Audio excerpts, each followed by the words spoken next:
Well, hello there. I fell into a rabbit hole, or dug myself into a rabbit hole, or ventured into a rabbit hole. Not sure how the saying goes, but let me explain what's going on.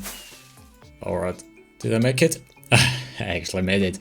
Welcome back to another episode here on the Stonevania server, and you are asking what this contraption behind me is. This has to do with the rabbit hole I am currently in and don't really know if I get out. And it all started with this fishing rod here. This is a culprit, which led me into that rabbit hole. So as you may remember or have seen in other episodes, we have now an instant teleportation trigger on the server with the Ender Stasis chamber.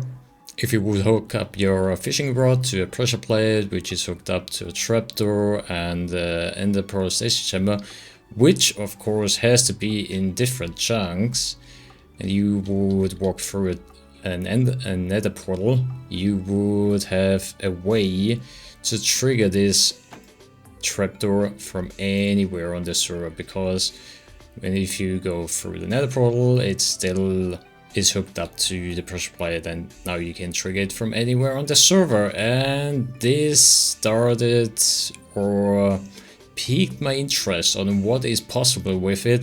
So I went onto the web, searched for any other possible ways, and stumbled over wireless redstone.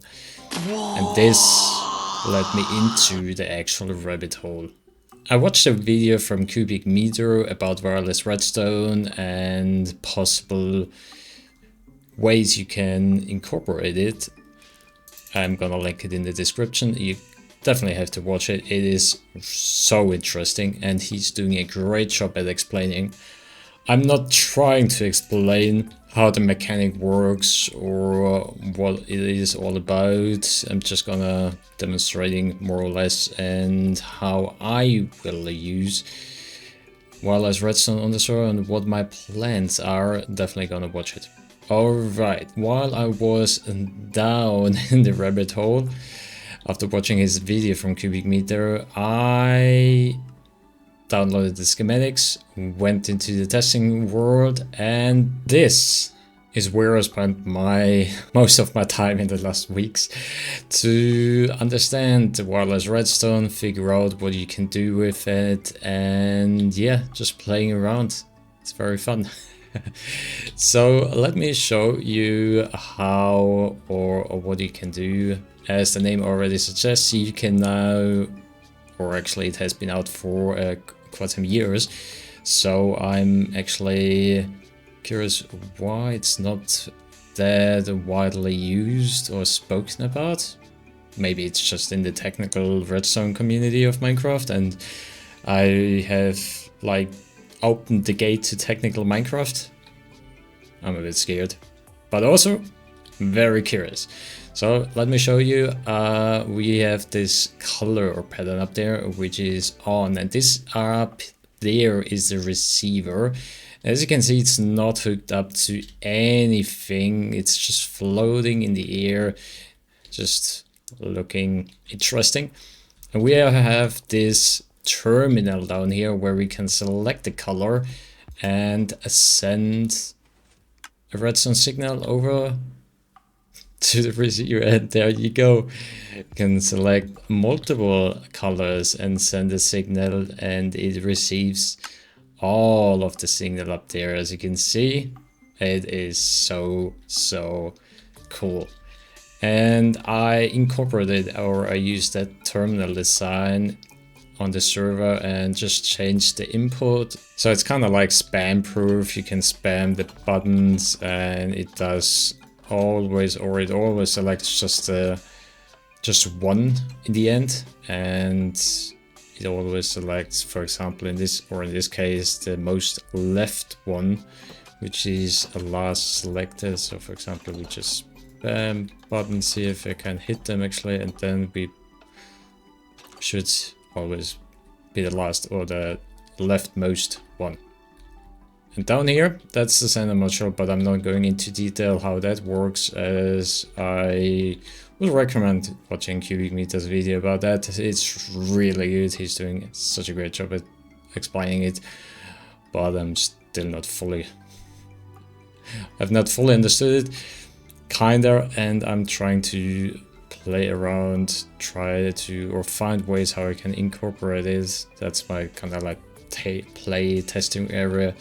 I used his design and tried to fit it inside one chunk.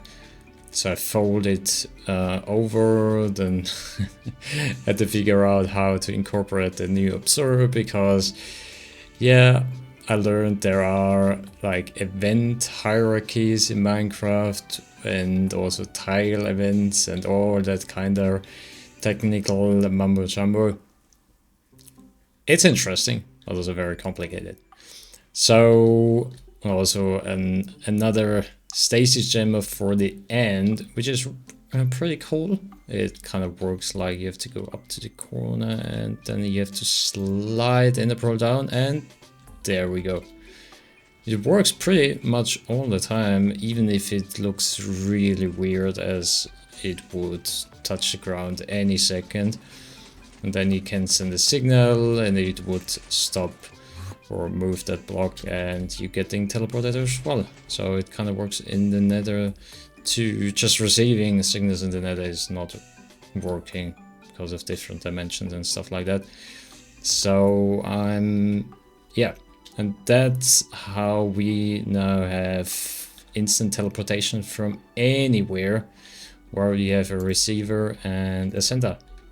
And I just used that design and made a single module. So I'm currently only using it for myself, so I can get around the server quite quickly. This is always going back to my base where the main terminal is, and then I have hooked up those modules with a bubble elevator and like an ender pearl Stasis chamber and the receiver on the server. So let's get back to the server and check that out. Back on the server now, let's try, or let's showcase how the instant teleportation works. As you can see up there, this is the ender pearl Stasis chamber for the base, and also all the senders are linking back to my base up here. And this is the terminal where you select where you want to go. At the moment I have hooked up the Redstone factory, the shopping district and the goat farm.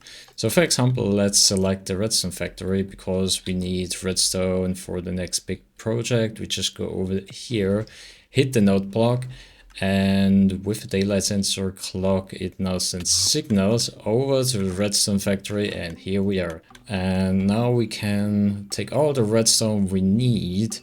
I know, I still haven't built anything around it. Not sure if I'm gonna do that, as I have just a new project at the moment. So if we have all the redstone things and bits we need, how do we get back?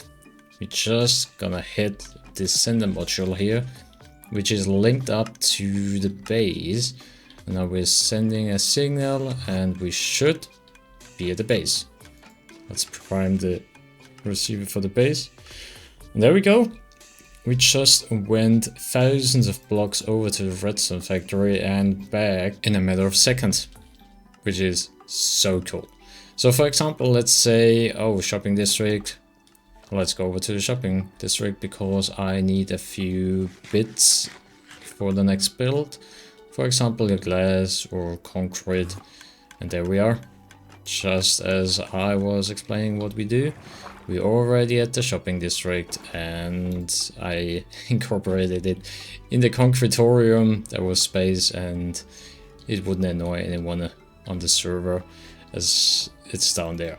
So now we can fly around, check out the shopping district, what's up, what's going around here, maybe even buying stuff. And then as soon as we are done, we're just heading over into the alleyway over here where I set up the receiver. And as you can see, we always have this daylight sensor, and you just need to make sure it reaches the daylight, of course. And this is not working when it's night or raining, because it kind of obstructs the daylight sensor and is not synced up to the other ones. So yeah, just be aware of that. And now we did our shopping, we go back to the base, and there we are. Back at the base, let's prime it. And here we go. Oh, it's so cool. It's so cool that we can now travel around the server in an instant. And what I want to do is I want to set up receivers at the bases of friends, so I can visit them, for example, Locky, Lind, and all the other people on the server, so we can, or I can, travel to their bases. What I'm not going to do is building a hub for all the other Vanians so they can travel too, because at the moment I'm still figuring out how to use it or to change the design, incorporate it into a building and stuff like that. And also the technical stuff, I'm not fully aware of it. I think I'm around like 85% of understanding it, how it works, how you can build it and stuff like that. So I think that's a project for season 2 of Stonevania, where I'm gonna build a hub and have all the locations. Maybe I'm gonna use a book, so you got one book for all the locations, and then another book for the players. So you select yourself and also the location, and then we have something like that, or multiple receivers on each location.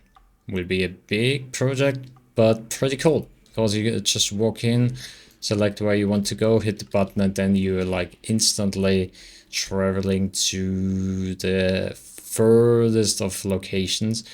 So it would be cool to have that. For example, you have a different district, for example the shopping district or the Christmas district. We could hook up the Christmas district as well, and then travel over there, which is far away.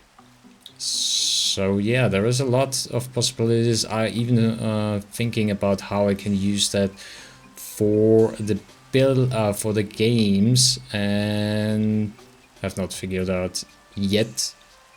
I have some ideas, but if you got some ideas or your head is spinning and you want answers, check the video or leave a comment. Maybe I can help you out.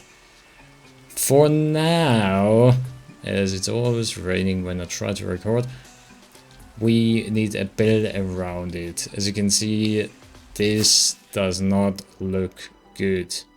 Actually, it's not raining over here. Okay, let's stay over here. Oh, damn it. It is.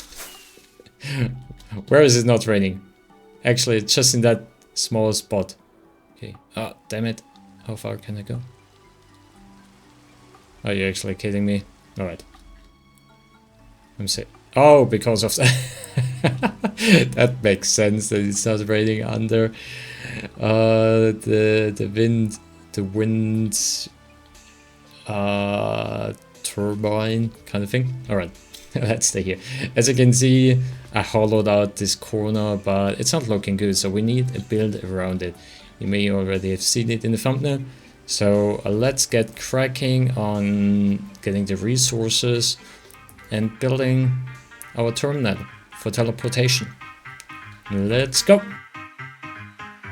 Ladies and gentlemen.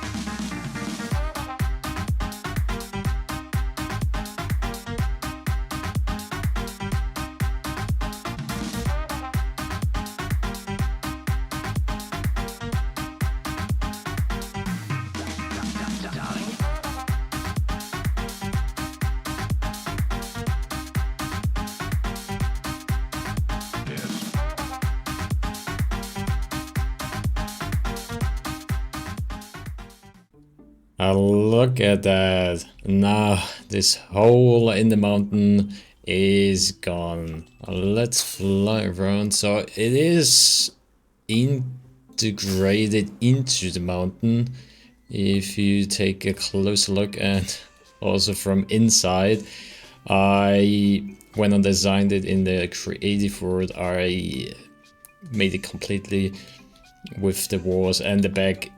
It has a back, yeah, but here the back is actually covered by the mountain, so it kinda does not have a back, but I like it. And also at the top, as you have seen, there are those lights. I may going to use bacon maybe to put in here to kind of signal this is where the signals are sent from the teleporter. And let's take a look inside, because I was busy installing a new location. So we got now a lucky Christmas town and a lint enabled as well. And I made a painting. I now have a painting with the seed map and all the locations on it. So let's go into FreeCam and take a closer look. Of course, it's not the most detailed one, but it works more or less. So I can show you where those locations are and where are we jumping in between. So my base is down here and the shopping district is up here on the mushroom island. The next to it is Lint, rather close. Then we go further away. The redstone factory is down here. Up here is Lucky and the Christmas town. And the gold farm is, I think, somewhere down here.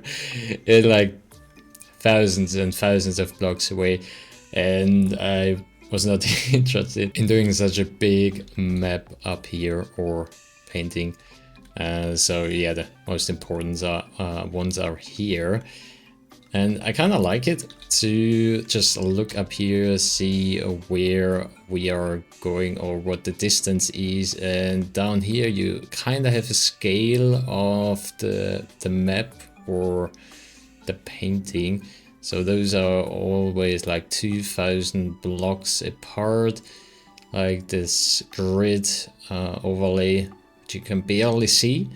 And then you know how far we actually go in between. Also, when you just zoom out on how, if you can remember how big the shopping district is, it's kind of like this small segment, and how far we actually can jump now. So this is amazing. Definitely going to install a few more in the future on other people's bases, where I travel a lot too, but I really love that. So, and now we actually have completed the build here or up here. So what is left to do is I already cleared out a bit around here, as we had to move the portal from up there because of the chunker loader which we installed up there. Now we had to go further away, like 128 blocks away, and that's where our new portal is.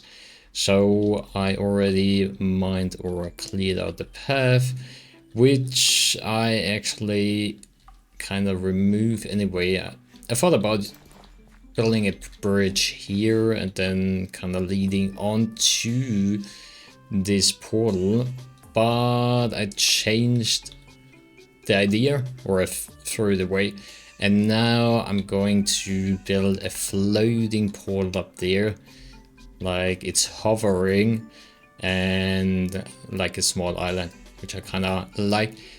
But as I already cleared out this space, we are going to place some custom trees around here just to fill it back up and have it a bit more custom.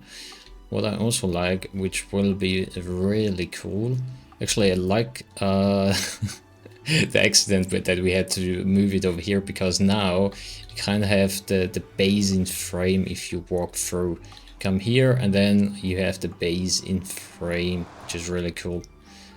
So let's get another time lapse going and let's go. Ladies and gentlemen.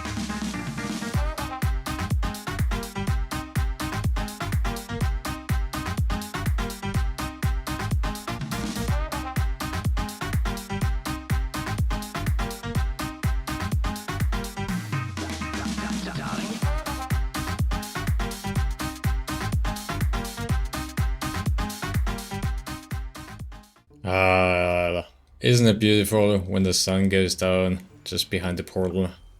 Well, well, well, we got us a new portal and a new vegetation as well. Let's take a look around with the 3 cam. So I went for a darker theme here actually to kind of simulate that it came from the bottom. Like it was heaved out or dug out from the ground. It's kind of like the vibe I was going for, and with a lot of greenery on top, and of course the white theme which we have going on with the solar punk in our base. And now when people go through, they will look at that. I'm trying to kind of frame it more. That's why I use that bigger tree over there to kind of get a frame. And actually it's just going to get night, so it's illuminating well.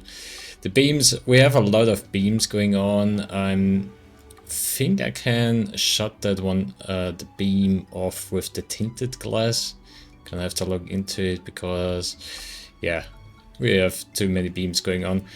And on the other side of here, we got our trusty instant teleportation device, which is just about in a chunk. So that's why I place it like this, to have the possibility to always get an instant teleportation back when I go out mining or doing other things. Look at that, how it is illuminated. I love it. Also, I'm kind of have to think about how to get up from there for people who do not own wings. I'm not sure if there are people on the server, but I thought about placing a chest down there with ender pearl, and then they always can like throw it up there and just barely make it. Yeah, that should be doable as well. And if they come over, they always can just jump down and swim over, which works as well. So yeah, and that's also it for this episode. Hope you liked it. It was a very interesting episode. A lot of like technical stuff with the new wireless redstone and what is possible. I'm still surprised that I haven't seen that on a SMP server yet. Maybe you have. Let me know if you have seen that before. I'm intrigued what is possible with it. Still gonna think about it, how I can include it or integrate it in a game, which would be funny. So yeah, hope you liked it, and I see you in the next episode. Goodbye.